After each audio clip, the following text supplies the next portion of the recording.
All right.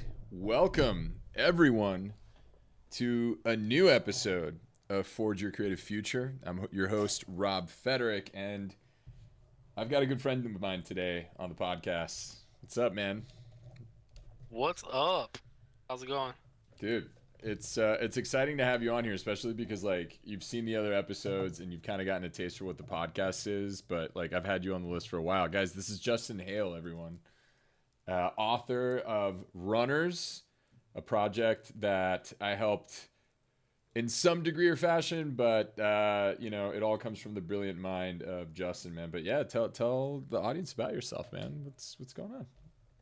Oh yeah, my name's Justin, as Rob said. I did write a novel called Runners. Last week I made fun of my really good friend Andy, who, fun fact, that's how I know Rob, is through Andy, because the universe is crazy and connects people in all sorts of cool ways.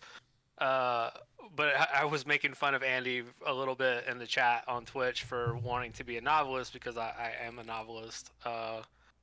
And I too wanted to be a novelist when I was younger, and then decided to become a filmmaker. But I wasn't nearly as good at it as Andy is, and so I went back to being a novelist. And so I wrote a cool book called Runners, and you can buy it. Please do, please buy Yeah, it. yeah, we'll be posting the links up on the description in the YouTube channel and of course in the podcast notes on Spotify. But yeah, man, it's funny that we had that we had Andy on, and then you're following up because yeah, it's cool. It's interesting how that came to be too, because I still remember when Andy basically was like, "Hey man, I've got this project. Can you help me out with the visual effects?" And I was like, "Sure, yeah, absolutely." And then he was like, "Honestly, dude, I don't think this is. I'm gonna be able to do this. I think that you're far better for sci-fi than I am. I want to just give you the project. Are you down to meet Justin?" And I was like, "Yeah, let's get this going. I mean, like, are you sure?" And he's like, "Yeah, like." I'm not going to be able to do this, and I feel like it's going to be better in your hands. And then, yeah, and then that was the beginning of the story. I remember I met you, and like we instantly hit it off, man. I was like, oh, this guy's like cool as fuck, dude, and I love the vision for his novel. Yeah, no, it was, you were like, "Hey, I really like your Blade Runner poster," Oh, which that's is how right. like my friendships usually start. Is like somebody's like, "Hey, I like your," or I'm like, "Hey, that's a really cool shirt, man," and then like somehow become best friends, and I don't know how that happens in my life, but I feel like I said, I feel like there's this connective glue that like holds all the people together, and the universe is like, "Hey, you should get connected to this person. It'll be a really good time," and it has been a really great time. You directed a fantastic trailer that absolutely, is a key part of Runners, in my opinion. I appreciate that, man. Yeah. Is the trailer. So it was really cool to like. I got a cool trailer out of it, but I also got a really great friend that I play video games with. Not as much as I would like to these days, but that's gonna change soon, Yeah, hopefully. yeah, Um, yeah. I mean, you know, it's for various reasons. It's not because we don't like playing video games with each other. It's you've incurred a life change, man. a, yeah, a pretty yeah, you could significant say one. that. Yeah. Yeah, yeah, you could say that for sure. I did just have a kid. He's about to be a month old on Sunday. Um, he's awesome and amazing, and his name is Luca. And also, so I watched this anime called Jujutsu Kaisen, and in that, people have these like inner worlds. They call it like innate domains, Yeah. and when they're really powerful, they can say domain expansion, and that domain engulfs like everybody, and then like they become really powerful in it. My son has one that I think deals with time because I live in like a time vortex Well, okay. where I have no idea what day it is or what time it is. I'm just like, oh, it's time for him to eat again. It's time for a diaper. It's time for this, and I just sleepwalk through the whole thing. Wow. I'm very tired. I bet, So man. Well, I appreciate you doing this at like 8 o'clock, just because. I'll be Yeah. up till 4, man. I have the night shift, so There this you is the go. start of my day. Yeah, I mean, once I get into a better routine with like the new job at Gooder, I will be able to sort of figure out a more balanced video game nighttime schedule because I miss playing late into the night. But yeah, it's interesting too because like we've been friends what like 2 years now, a year and a half now. I can't Two keep track of years, something time. like, I don't know. Yeah, like Yeah, something like two some years. Yeah. We've been friends for a while. Yeah, yeah, and it was cool because it was awesome to like our foray into our friendship was to go into a journey of like a visual representation of what you had been writing for a couple of years, right? And Yeah. there was a journey behind that too, and I've always and I remember that you were very upfront about that journey that you and why you wrote Runners, and I think that that's like something remarkable because there's so many people that probably go through the same thing. And I would love for you to share sort of like the origins of why you wrote Runners with everyone. Yeah, yeah. So originally, Runners came to me when I was in film school as like a. I'm gonna be honest. It was a shameless ripoff of The Matrix. I had this movie idea with like these like kind of superhero type characters in this like cyberpunk world, and it was very, very, very much influenced by The Matrix, and it still is. But I dialed back some of the stuff that I cribbed, and I put my own stuff in it. But That's how it that's kind of starts. how it started. Yeah. Yeah, and then along and along, I kept having this idea, and I kept creating this world and doing these things, and I was like, man, I don't know that I'm gonna have the ability to make this into a movie for a long time, so let me shift it into a novel, and I'll get those thoughts down into a novel, and then we can adapt it and do all that stuff. And so I started writing it in like 2014, and just sporadically, just wasn't really working on it. I found out later that I had like really bad ADHD. Like I had been told I had ADHD, but nobody explained to me what that meant. And so I really empathize with Andy a lot, and with you for the stuff that you've said. I think might have this I haven't done because the screening yet, but I'm pretty sure I'm gonna come out positive right, for ADHD. dude, we all find each other. Yeah. Like ADHD people are like musical people and creative people. We all just like come together somehow. Right, It's right, really right. strange. Yeah. Uh, but yeah, so I started writing Runners as a novel, and then it wasn't really working for me, so I was like kind of along and along, and then my wife got super sick after a surgery, and she got sepsis, so she almost died. Sepsis is when you Wow. get like a really bad infection, Yeah. Yeah. and you get like really, and so it was, scary for a couple days. It didn't last for longer than a couple days. They got her some really strong antibiotics. She responded super quickly and Great. Yeah. made a full recovery, obviously, because she Obviously. just Yeah. had a baby. Yeah. Yeah. Just so happy about that. But yeah, for sure. Me too. But yeah, so like after she went through that whole deal, I had been holding kind of everything in, and I realized throughout my life, I had been, whenever something bad would happen, I would just stuff it down deep inside me. And I had been basically my whole life just stuffing and stuffing and stuffing and stuffing. And I didn't realize that I was pretty much at max capacity. I mean, we come through a pandemic. I had been in a really bad relationship before that. Like, being an adult is hard, especially when the world's on fire. And I had been stuffing and stuffing. And then I remember clear as day, I was at work and somebody was like, man, I didn't see you over the weekend. I was like, oh yeah, my wife, she was in the hospital. This whole thing, it's crazy. He was like, man, that sounds scary. And I was like, yeah, it was. And then at some point, all that stuffing hit like critical mass, and just like my capacity to stuff things, like whatever container that is, exploded. Oh And I my started god. having panic attacks and really bad anxiety. Um, I like wouldn't leave my house for weeks at the time. I still don't sometimes. Like there's still like days where like I've been in the house for like 5 days. Yeah. Yeah. Um, Well, you have a and baby now, but you kind of have like a little bit of agoraphobia almost then. right, a little Yeah. bit, yeah. And it wasn't like I'm afraid to go outside. It's Yeah. just like I don't really have the drive or want to. I see. Yeah. Yeah. There's like anxiety. There's anxiety out there. Like I didn't drive as much. I'm starting to drive more, but like my wife started driving everywhere. Like it changed my whole life. Hmm. Hmm. Um, and I had to, I was working for a major technology retailer at that time. And I took a couple leave of absences, but it just wasn't really working. And like my doctors wanted me to have some accommodations, and they weren't really responding. And so I was just like, well, I think I'm just gonna quit and try to like figure my life out. And so I did that, and like I spent like 2 weeks just kind of decompressing. Like, okay, what do I do with the rest of my life? Right. Right. And then I was like, wait, I got this book that like I had started that I haven't finished. I'm pretty close on. I think I need like 20,000 more words or 15,000 more words or something. So I was like, let me see what I can do. And that I started writing every day, and that really kind of snowballed into I was done with that thing in like a month. Wow. And like I got done with it, and I was like, oh, and I was like, all right, well, let me find an editor and let me do all these things, and then I just started like DIYing a novel, which I'd never done before. Yeah. But I was like, fuck it, like it can't be that bad. And I have the internet, so I think I Right. can figure it out. Right. Did you And then I was feel? like, oh, No, no. Go ahead. Finish. Yeah.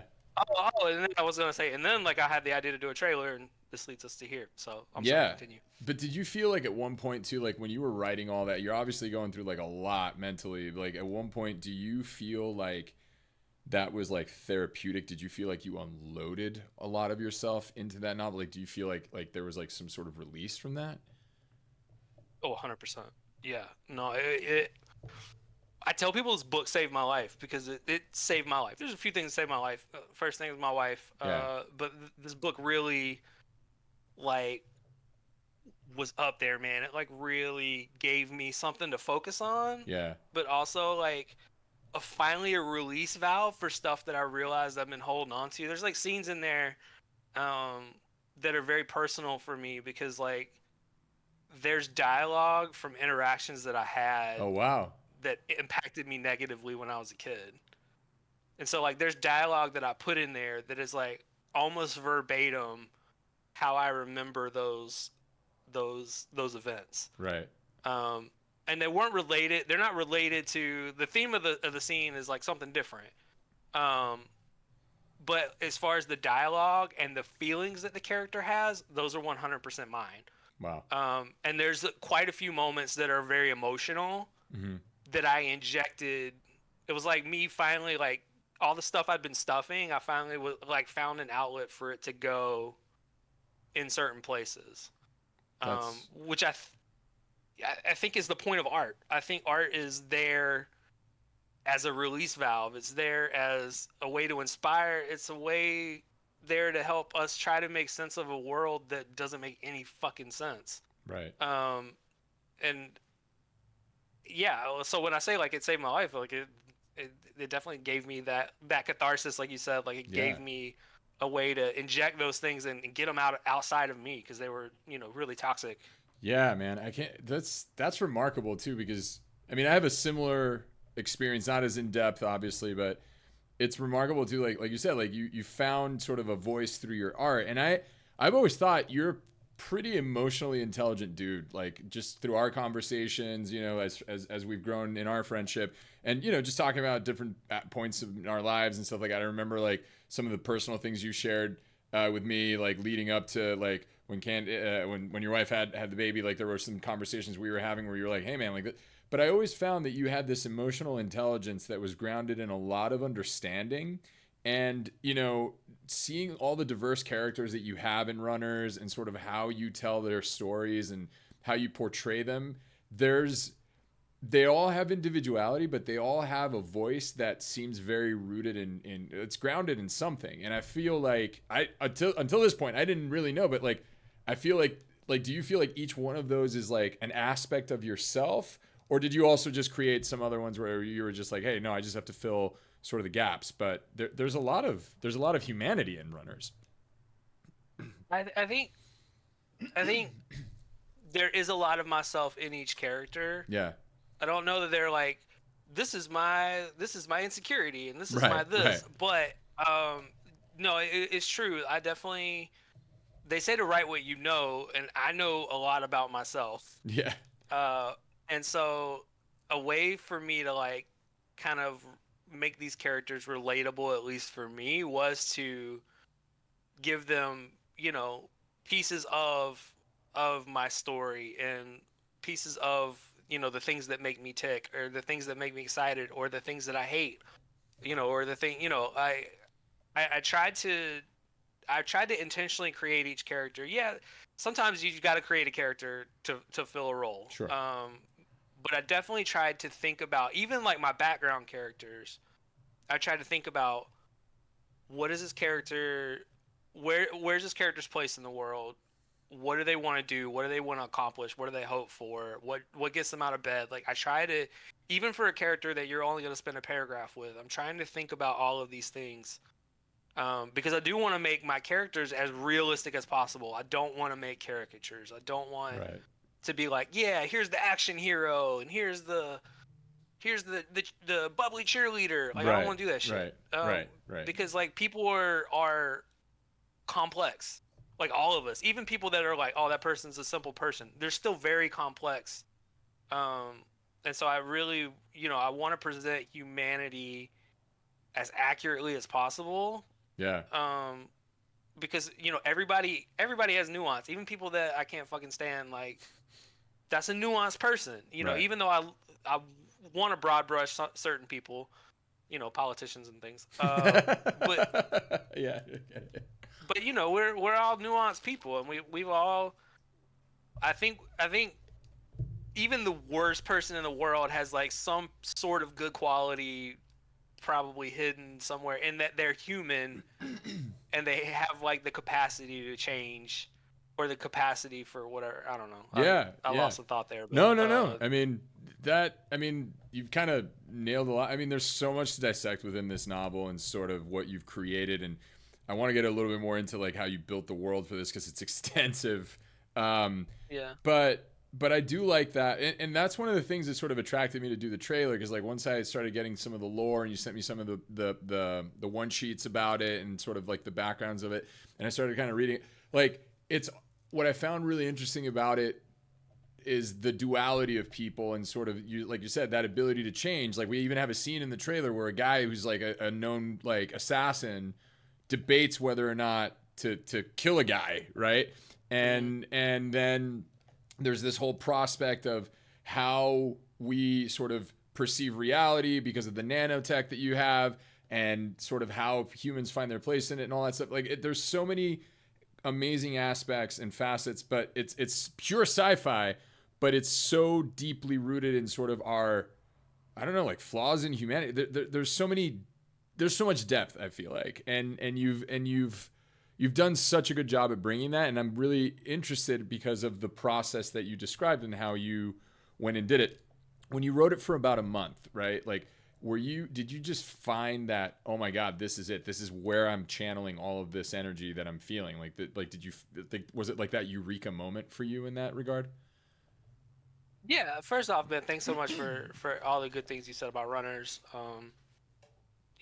It's definitely my first novel and I learned a lot, but I really am very proud of it. So It's it's really remarkable. nice, to hear you say those things. Yeah.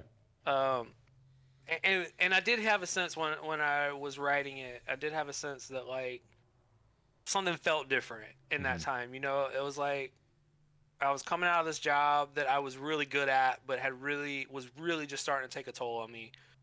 Um, and in that, like, I don't know what my identity is in the world. I don't know who I'm supposed to be. I don't know what I'm supposed to do. And then I'm sitting down and like, I feel like parts of this book wrote itself, man. Like I Right. really do. Right. There's like, you're like, it felt more like that whole Michelangelo quote. Well, I'm gonna butcher it, so I'm not gonna try to quote it. But Yeah. basically, the concept of it is he was like, I didn't go and carve David. Like David was already like hiding in the marble. I just had to go and find it. And Yeah. and that's how I felt with runners. Like it really felt like I was more discovering something than it was creating it. And maybe I was discovering it within myself. I don't know. Like I don't know, or I don't know where ideas come from. I think me and Andy have similar thoughts about like Yeah. there's energy that connects people and ideas come from somewhere and we don't know exactly where. Yeah. And so I think all of those things can be true, um and so I really did feel like I was discovering like a lot. And even as I was like in the months after, because when you write a novel, first off, people are like, oh, you wrote a novel, you're done. And you're not, because you rewrite that thing like a bunch. I bet. Yeah. You like write it and then you rewrite it and then you rewrite it, and like you have like I had an editor, and my editor's like not super critical of a lot of it. She actually loved like a lot of it, but there were still like plenty of notes that we went back and forth. And there were some things that I was like, yeah, I need to change that.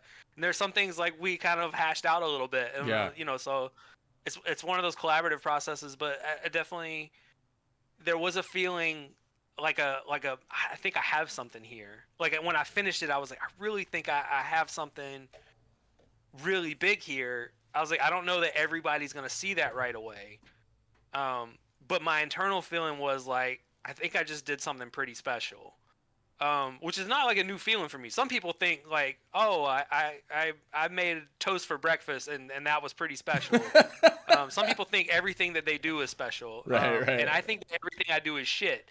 So Wow. when I was like, oh, I feel like this is special, like it was like, oh, this is a new feeling. Usually I'm like, oh, this is shit. Um, Yeah. don't get me wrong. There are times when I look at runners and I'm like, this is shit. But that's just because my own self-deprecation is very, very strong, and I Yeah. have a therapist for a reason. So, Yeah. uh, Do you ever get it sounds like you get imposter syndrome. oh yeah, a ton, man, all the time. When I first started working for the company that I was at when I quit, Hmm. there was like a 3 day. There's like 2 weeks of onboarding, but there's like a 3 day onboarding event that you go to at like a hotel, and it was like really intense. And I've had it convinced in my head that there were going to be cuts during the onboarding. Oh my Even though god. I've signed paperwork, Right, right, I was right. like, they're gonna come in here and they're gonna be like, we don't need you, man. Oh no, dude.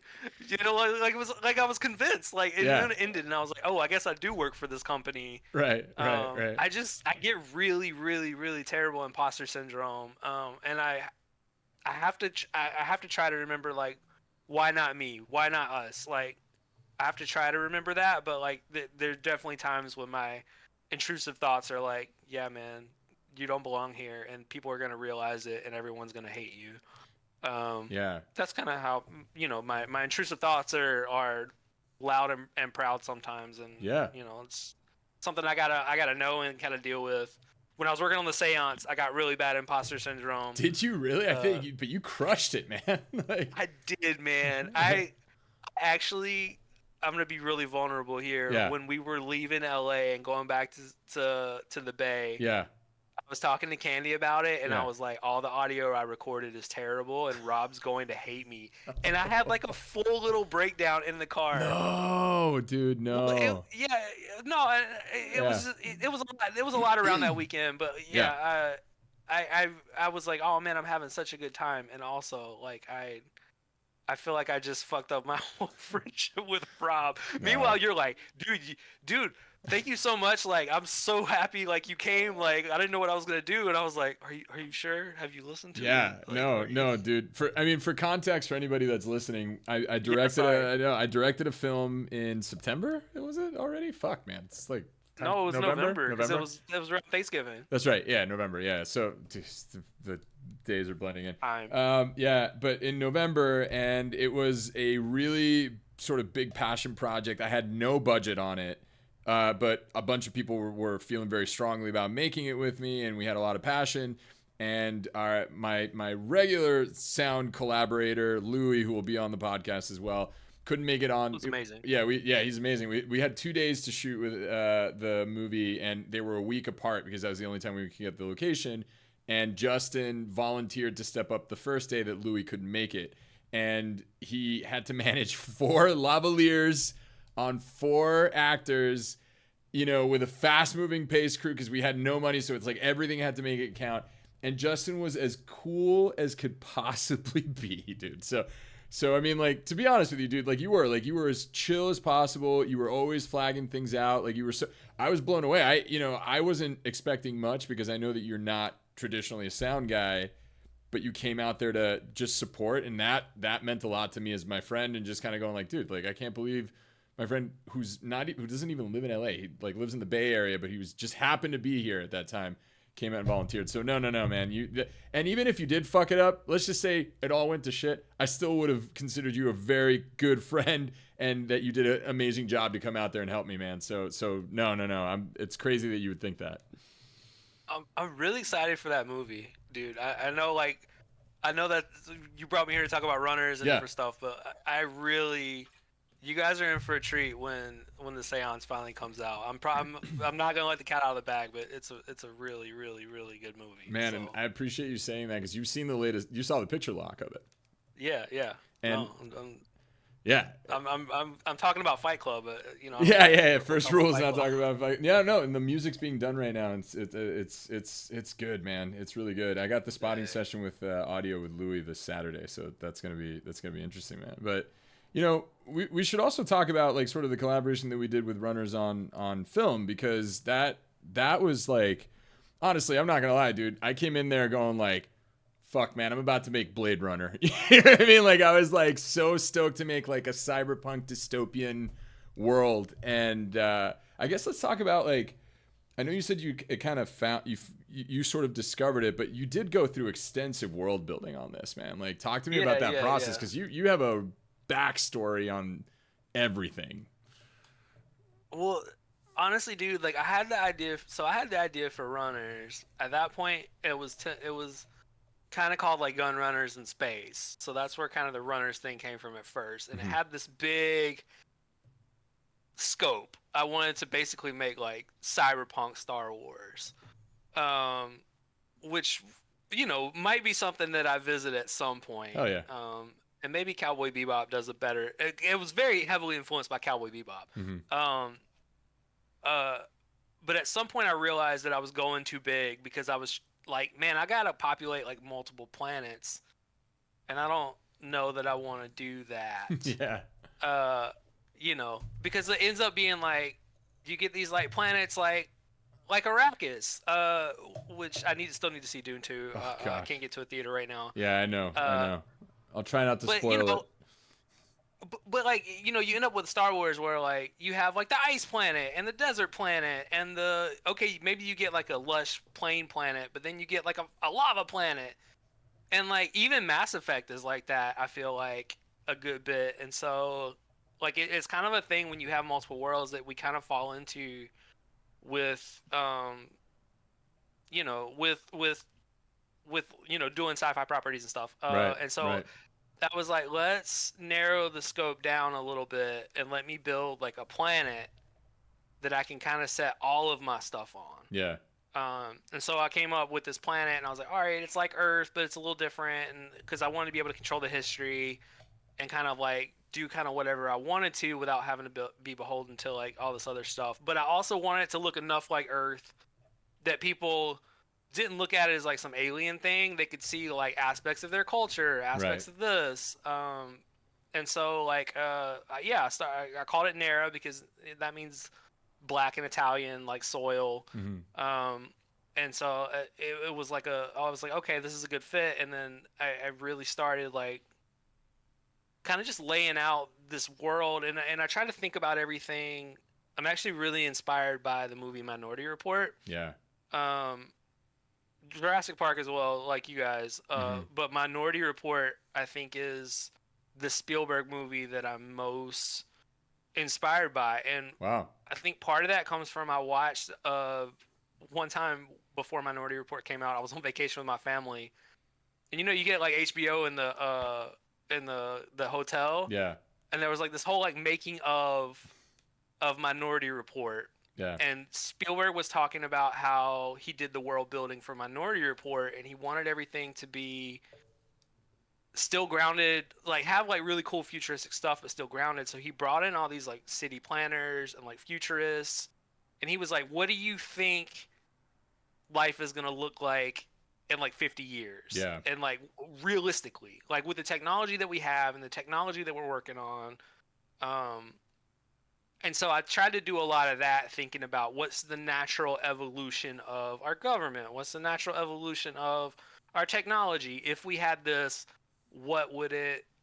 I tried to think like, what are the long term ramifications of this technology? Right. So the whole thing with the nanos and like the food and all of that, I have a concept of the food and drink are digital, because it's really the nano machines that are keeping people alive. But then the corporations of the world decided that, well, they wouldn't make any profit. That's not profitable, because ultimately people would just live. Right. So they built in a failsafe that people still have to consume food and drink digitally, which doesn't make any sense. You're right. But it is absolutely, I feel like how like a person, like running a corporation would think about the bottom line. Right. Like, right. how does this affect our bottom line? Yeah. I saw an article recently that was like, is healing people profitable? Talking about healthcare. Yeah. Like, is curing people profitable? And it's like, Yeah. who gives a fuck if it's profitable? Like, these are people in their lives. Exactly. But that's how a lot of, I was gonna say it, that's how like a lot of the corporations and the people that run our governments think about things. And so there's a certain inhumanity to it that I also tried to build into the system. Yeah. And so a lot of it is me looking at the world going, if things continued like they were and the planet didn't melt, then what's going to happen? And I even talk about, climate change is like a big spur of why things kick off. I don't go into a ton of depth of it, but that's kind of woven into the backstory is like, hey, the planet was fucked and we were all going to die. And then the nanomachines kind of saved everybody. Right. And so, hopefully we get a nanomachine kind of thing if things are like some of the scientists think it might be, but that's another topic for another time. Yeah, I look at the nanos in your novel more like kind of like AI now, where like even and I mean I see the Matrix parallels that you've got in there and some of the other stuff, but like it's almost like we welcomed this technology that was going to sustain us and make us live forever, right? Or they do that in there, and then all of a sudden it's like, well, no, it's controlled by the corporations. And so you think that you have an element of control in your life and all this stuff, but at the end of the day, it's just another measure of their control on you. And I feel like that's sort of the vibe that I get from AI right now, or even like this whole TikTok. We don't have to get a whole into that, but like, I think the whole TikTok thing is to like literally just like, no, we want to take control over this platform so that we can do what we want to do with it, not what anybody else wants, 100%. Yeah. I think a huge part of the problem is everybody's so focused on profitability and the bottom line that nobody considers like it's like in Jurassic Park when he's like, we were so focused on if we could, we never thought about if we should. Such a great quote. Yeah. And it's true. Like, you look at AI and there's a quote that I heard that I really love, and it's like, AI should be helping creative people do tedious things instead of making tedious people creative. That's the whole hit. That's the whole thing. Because I made that video on Sora AI where I said, AI tools should be there to enhance the artist's experience, not replace it. But you hit it on the head where it's like, it should help artists get over the tedious stuff, not just make anybody that has tedious tendencies to all of a sudden now you can, because there's a skill level that you should acquire to learn, and it's not necessarily about the skill, it's about the ability to learn how to discover how to express yourself through that medium. And that's not something that should just come lightly. That's something that's a path of discovery, like sort of how you did when you created Runners. Like, you discovered this world, but it flowed through a very real sense of emotions and experiences that you were going through. Right. Yeah, I think, as a filmmaker, there are rules to filmmaking. Yeah. And there are rules to being creative. Now, the best thing is breaking those rules. But you have to know the rules before you can break them. You got to know why a thing is a rule. You got to know why you shouldn't jump the 180 before you jump the 180. Because if you just jump it, then like, what are you doing? Right. But if you do it intentionally for the right reason, it can be very fucking powerful. Right. And it's the same thing with these AI tools. Is like, if it helps me shave off 45 minutes off of, cutting something out of Photoshop, then that's cool or whatever. It doesn't take that long, but like, that's great. But if it's just like, I don't need to pay this person who has dedicated their life to filmmaking or to photo editing or to this thing, who has like paid the price. It's like, have I paid my dues? Yeah, the check's in the mail. Right. It's a great way to look at it. Well, that's from, I stole that from Big Trouble in China, but that's right. Definitely that's right. like we paid our fucking dues, man. Like, as far as that goes, and so to have that replaced in an instant with, I look at background actors and how dedicated they are, dude.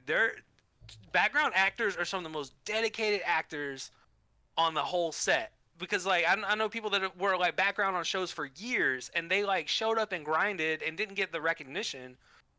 But like that show's not the same without them doing their thing in the back. Like it would look devoid and empty. Right.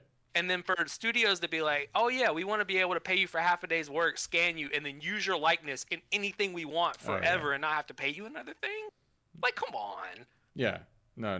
It's really terrible, and it's like that.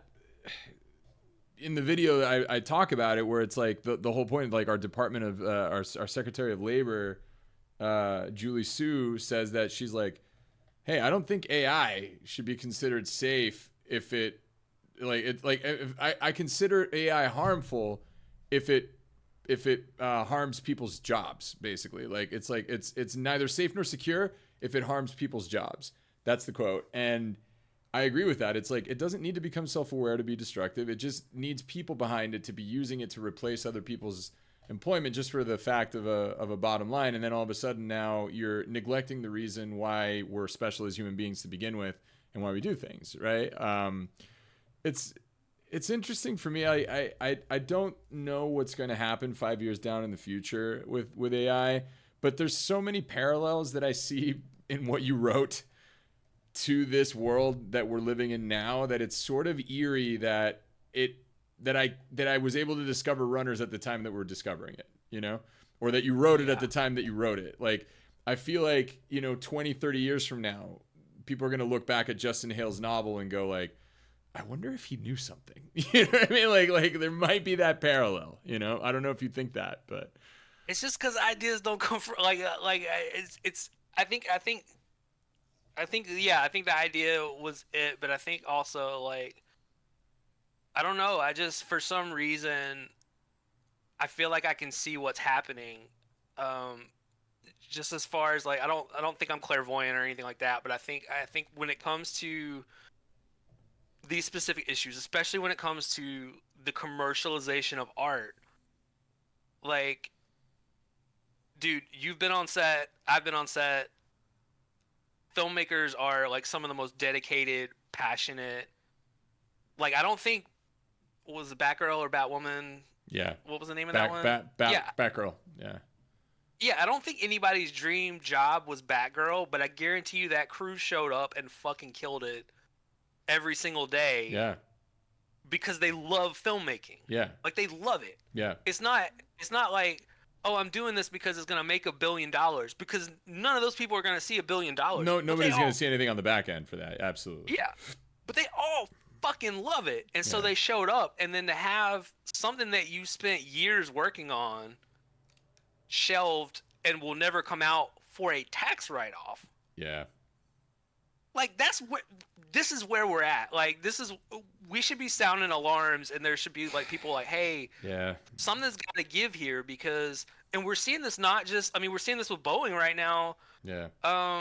With like these planes, and like this guy who was supposed to testify that morning suddenly kills himself in his truck. Like, yeah, what? But we're seeing like crazy stuff happen where companies are blatantly prioritizing the bottom line only, and they're cutting so many corners that shit is just going sideways. And then like, I feel like a lot more alarm bells should be going off. I don't know what our Congress does on a regular basis, except for like investigate things that don't need investigating. Right. But my point for that whole thing is like, we've placed so much emphasis on the bottom line that creativity is like almost gone, it feels like. And then like, we have these tools that should help us be more creative, and it's helping us be less creative. Yeah. Because you're cutting all the creatives. Yeah. With the good ideas out of the process, and we're making another Fast and the Furious movie, instead of a thing like, I really enjoyed Poor Things. I just saw it. I think it was really unique, and like, really, it was just refreshing, because I was like, oh, this is not a franchise or a sequel or something that was decided in a boardroom and done. And those kind of movies can be really good. Like, I really enjoyed the fuck out of Barbie, but I think that was in spite of the like corporate aspect of it instead of because of it. You know what I mean? Right. The thing with me too, though, is like, I don't even watch the Oscars anymore, man. Like, I'll tune in to see who won and stuff like that, like later, or like highlights and stuff. But like, I don't watch the show like I used to when I was a kid, when I used to dream about winning an Oscar, because I found so much inspiration in the movies that are made. Like, I grew up in the '90s when, in my opinion, it's the best decade of filmmaking history because of the sheer amount of movies that got made and the crazy amounts of different budgets, different genres, amazing movies. Like, there were so many hits in the 90s, like so many hits in the 90s, and they were mostly original. Like, they were almost all original. You don't see like, you're talking about Poor Things. Poor Things isn't even an original movie. It's based on a book. Yeah. The interpretation of it is original, and the way that it was created, and like, that movie was like, that's a long shot for nowadays. And I'm looking at it going like, bro, I remember 12 Monkeys in the 90s came out, and it had a weird fucking world, and it had like this surreal aspect of it, sort of like Poor Things in a way. You know, not related, but like, I feel like those movies spiritually speak the same language. But you look at the Hollywood industry now, and it's like, everything is a remake. Everything has to be based. Even Dune, man, which I loved. And that's great. I mean, like, when there's a amazing source material and you pair the right director, the right filmmaker that's going to put that and interpret it right, that's fantastic. But when we're just cranking shit out, like remakes, like there's like a new show now for Mr. and Mrs. Smith because we have to remake shit that's already done.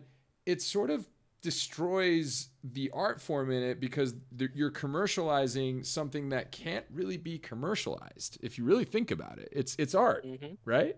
So it's, I don't know, man. I agree with you that's sort of, it's sort of sad that we're in there. And then AI, I feel like, is just going to make everything worse. Not to get super grim, because I feel like there might be hope in the future. But do you feel there's that? always hope. Yeah. I think Greek mythology is a big influence for me.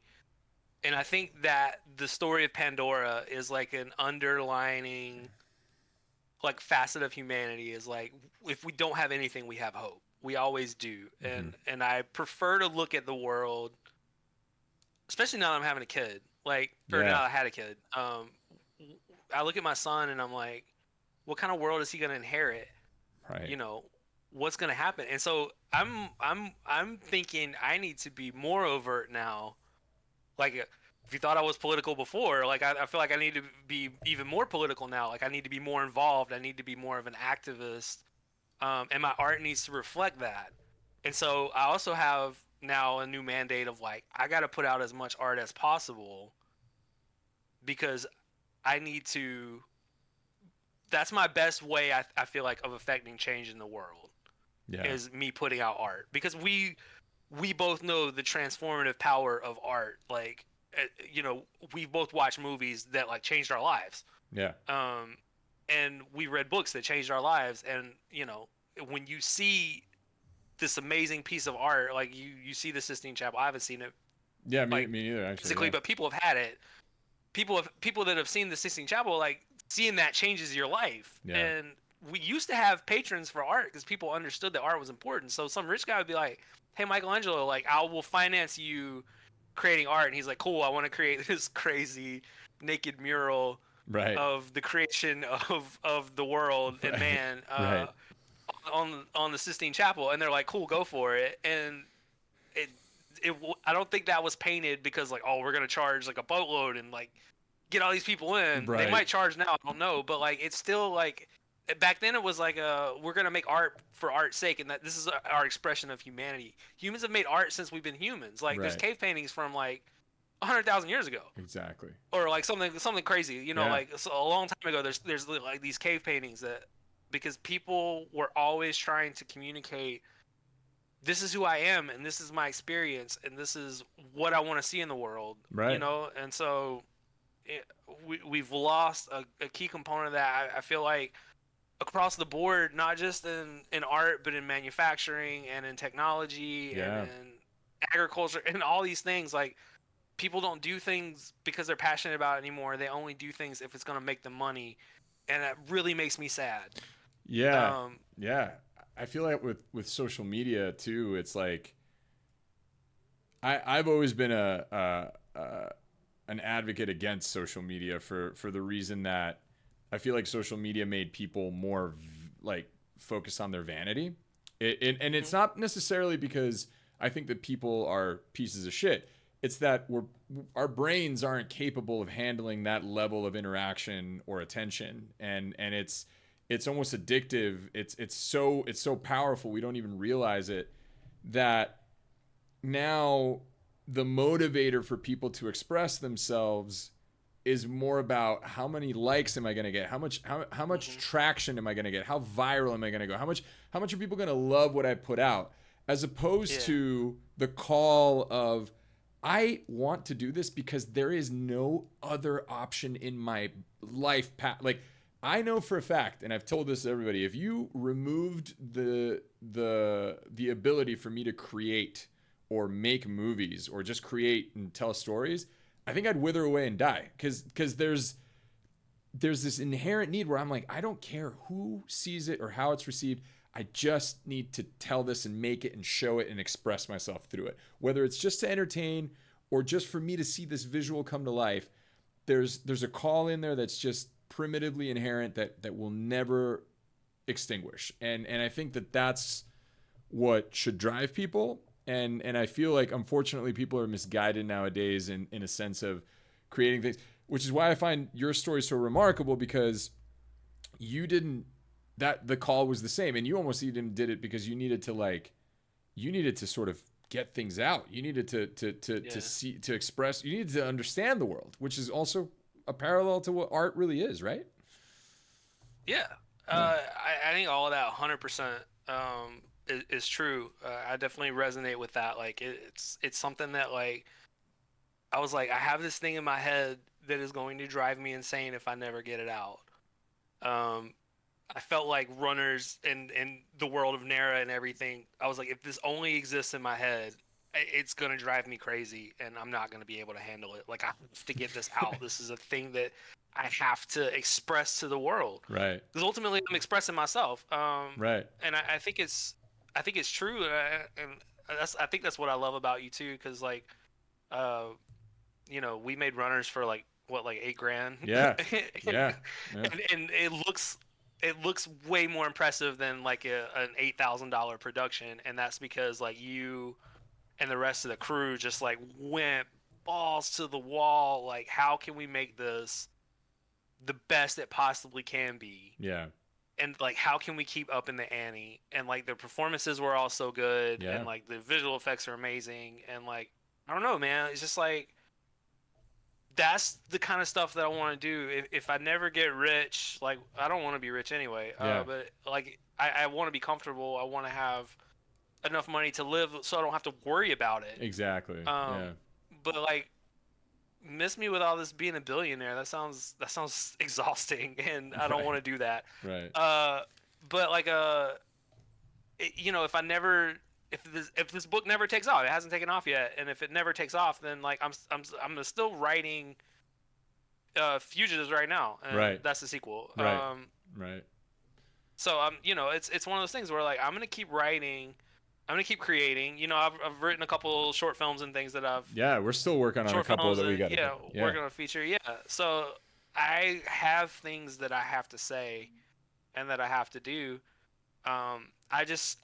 It's funny because I was like, oh, when I have a son, is this stuff gonna matter? And it matters so much more to me now in a different way, because I'm like, I want my son to have opportunity in the world where he feels like he can be anything he wants to be. And I think that's being taken away from us very quickly, very scarily. And so, I feel like I feel like a different call now to like, it's go time, and it's time to like use my voice to try to stem the tide of whatever this like slide is towards,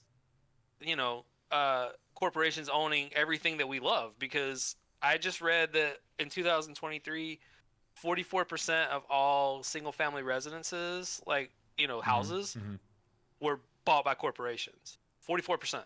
And they're like making those either long-term rentals or Airbnbs. Right. So like, they don't want us to own houses that used to be the American dream. Like, oh, I can get a job and own a house and have my nuclear family. And it drives the market up and all that. It's yeah.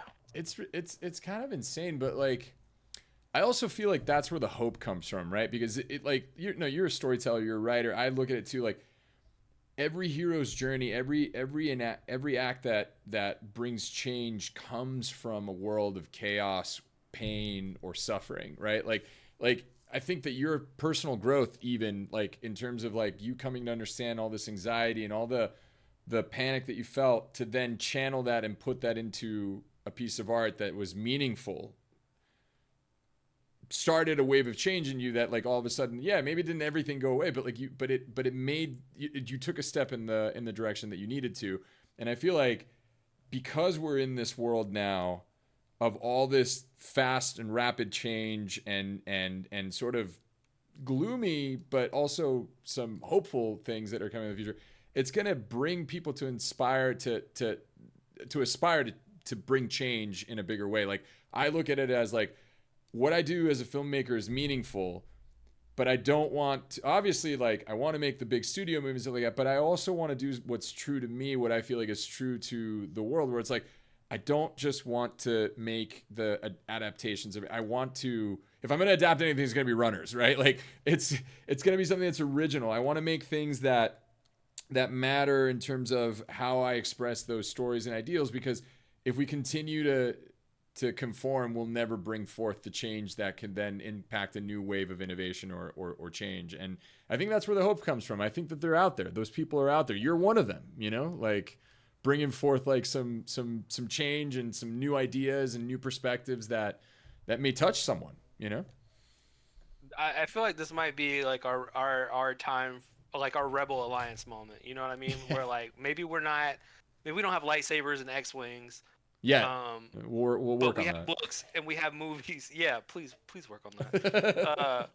But we have books and we have movies and we have ideas, and we have music, and I think creative people have always been sort of the agents of change. A huge band for me growing up is an even huger band for me now, which is Rage Against the Machine, because like, before I was like, oh, it's hard and it's cool and whatever, and the political stuff just kind of slid right past me. But now that I like am looking at the world and listening to what Zach De La Rocha was singing about like all those years ago, I'm like, oh, this is why he was like, fuck you, I won't do what you tell me. I was like, yeah, Right. fuck you, I won't do what you tell me. So like that's kind of like this.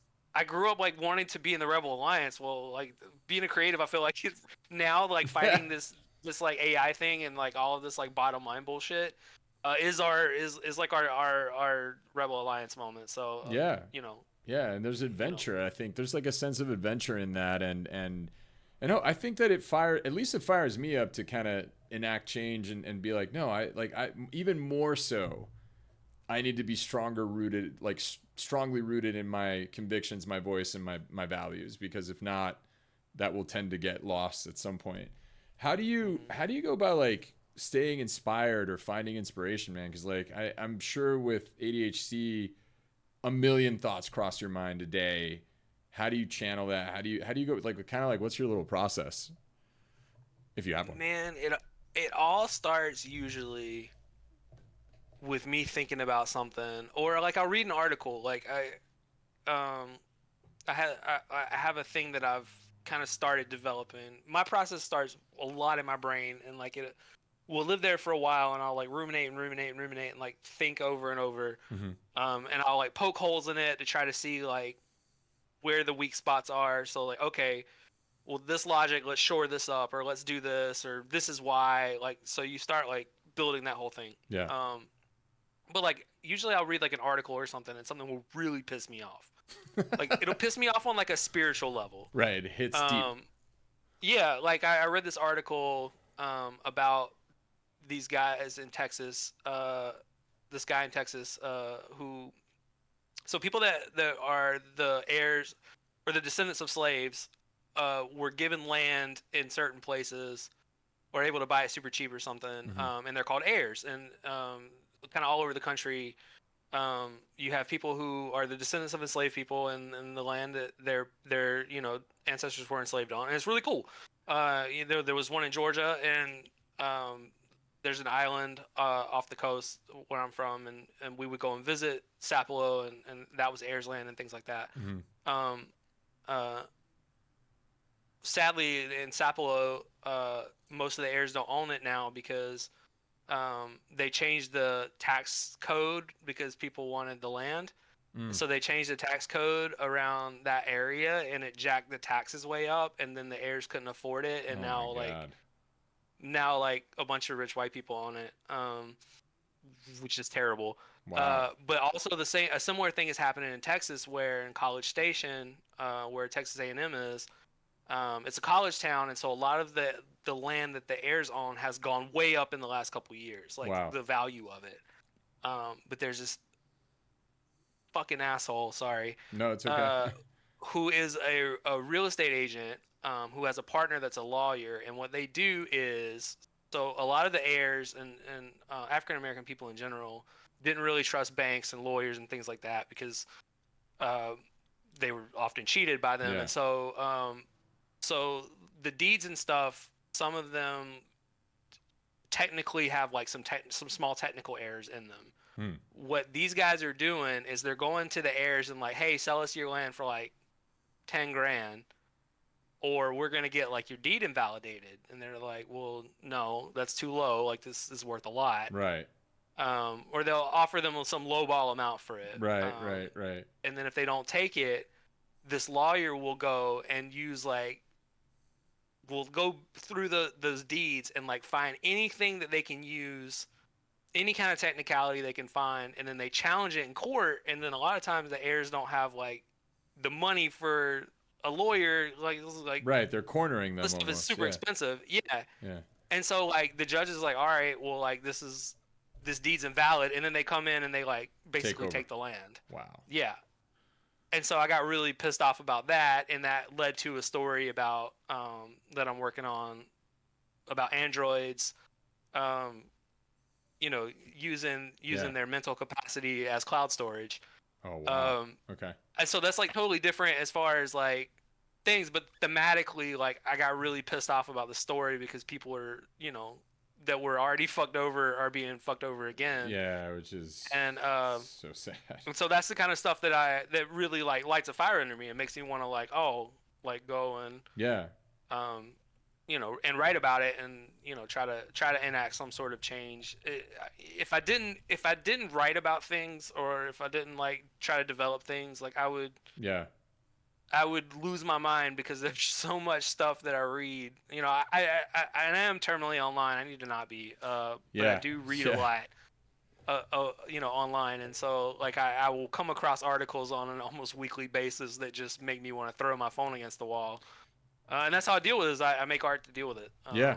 Yeah. I mean, So I feel like that's also like a healthy way to express it. Definitely like I feel like the more you stay offline, it's like sort of blissful and better, but there's also a sense that you can't just outrun the information that's out there. Like I feel the same way. I'm like I look at the world and I'm just like, man, like I don't get why we as humanity don't seem to sort of like go, hey, like why aren't we all waking up here and trying to like better ourselves as a collective species? We're all in the same game together. We should all be working. And I think there's an element to that too. Like I also like to be hopeful and say like there are voices, there are people, there are things that are stepping up that are beautiful, that are working in it, right? And yeah, like I really, obviously we could talk for hours and hours and hours upon hours about all this stuff, and I tell this to every guest, but like you're a good friend, so you will, I know for sure, be back on the podcast multiple times.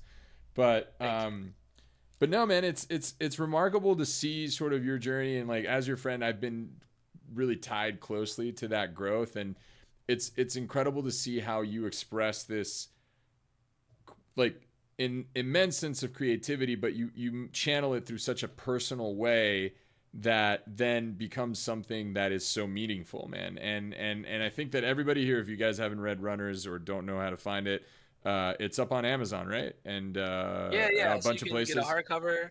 Yeah. Yeah, so you can get a hardcover from Amazon and like Barnes and Noble and a bunch of places. Yeah. You can also get an ebook on Amazon. Right. If you have Kindle Unlimited, you can read it for free. Yeah. It's on that service, so there's a lot of ways to access it. A paperback's in the works and Nice. will probably come out around the 1 year anniversary, which is in June. Yeah. So I'm working on a paperback right now and getting that going. So yeah, I'll tell you, man, the secret is just pure fucking rage. It's like the Hulk is like, that's my secret. I'm just always angry. I told Kenny that one day. Kenny was like, "Baby, how often are you mad about like this stuff?" And I looked at her and I was like, "I'm always mad about it. Right. I'm never not mad about Right. the state of the world that we live in." But you also have Because this amazing empathetic side to you that like you do view people as like you said, like I feel like you might be angry about something, you might channel it and express it, but you are always sort of never fully judgmental. You're always a person that sort of keeps an open mind. Where like, well, let's talk about it at least, or let's and that I find to be very helpful in a lot of ways. And I don't know if that comes from because you channel that and express that anger through your art as well, but it's yeah. I think I used to be a very judgmental person. I Right. used to be like very anti a lot of things. Yeah. And honestly, man, like I think Mark Twain was right. I think travel is the cure for all prejudice in the world. Because like when you've lived in other countries, like I haven't lived in other countries, but I've been to quite a few of them. Yeah. And I've been around people from all over the world. And when you do that, you realize like it's easy to be like, oh, those people over there, they're so different. They're so fucking different from me. And it's like, no, Yeah. when you actually sit down and talk to somebody, Yeah. they might have a different religious background, or they might eat different food or wear different clothes. But at the end of the day, we're the same people. Yep. Like, Yeah. we're all human beings. And so I think finding that common ground is so crucial to who we are. And it's how we're meant to experience the world. We're not meant to experience the world. This like rugged individualism is not. That's not a human thing. I don't think we gather together in cities and we in settlements originally because we're social creatures by nature. That's who we are. Yeah. And we're better when we're together than we are when we're like domiciled off in these like stupid petty little, Yeah. my flag's better than your flag and my religion's better than your religion. And it's like, who gives a fuck, man? Like, let's just like, where can we find common ground? Like, where can we on a basic level? I really do. I think my key to like learning or like getting close to anybody or like learning about anybody or like being really curious about somebody is we all have families or like people that we care about, and we all have food. Right. And so like if you're at like, if you find yourself around a different culture and there's food around, just ask for a plate and try it out and talk to people and ask them about their families and ask them where they come from and just be curious about people. And you find that like, oh, for all of our differences, we're so similar. Like, right. My Southern culture is so similar, not in its substance, but in its themes to Latino culture. Like those two sides now, because my wife is from Guatemala. Right. Yeah. And I'm from the South. Wife is Hispanic. Yeah. Yeah. And so I look at, her and her family, and I look at my family, and I'm like, y'all have so much more in common than you would ever realize. 100%. 100%. Yeah. And so, and I feel like it's that way. And so I'm like, maybe one day we'll drop all these like petty grievances we have. I think there'll always be conflicts and things, but hopefully, if the world doesn't burn itself down or we don't burn it down, then maybe, I think there's hope that we'll figure this fucking shit out eventually. I think so too, man. And I also honestly think that art's the way. Like, I think art will be the way, at least a big 100%. Way, a big step to that, man. But, dude, it's such a pleasure having you on here, man. We're definitely gonna have you back, and we'll dissect more. I know that we want to talk about a bunch of other projects that we have like down the pipeline that we'll make eventually. I know they're all like there in development. Lots happened for both of us, especially you. But, dude, no, it's such a pleasure to continue to evolve and grow with you, man, as a friend and as a collaborator in art and filmmaking, dude. And we got to play some more games soon, 100%. Yeah. I think Helldivers is going to be up next. So. Oh yeah, that's ready to go, man. So Guys, thank you so much for watching this episode of Forge Your Creative Future. Justin, man, it's a pleasure to be here. Is there any last words you want to leave the audience with? Mike's all yours, man. Just be excellent to each other. Like, I think it's from Bill and Ted, and I'm pretty sure George Carlin wrote it, and he was the man. So just be excellent to each other. Like, at the end of the day, like, we're all trying to figure this fucking shit out. So give people the benefit of the doubt, give them some grace, except for corporations. Corporations don't deserve it. So. All right. And with that, guys, thanks for watching, and we'll catch you guys in the next one. See ya. The Forge Your Creative Future podcast is recorded live on Twitch and produced by Rob Federick. If you'd like to know more about our podcast, feel free to subscribe wherever podcasts are supplied and or follow our YouTube page at youtube.com/@RobFederick. Thanks for watching.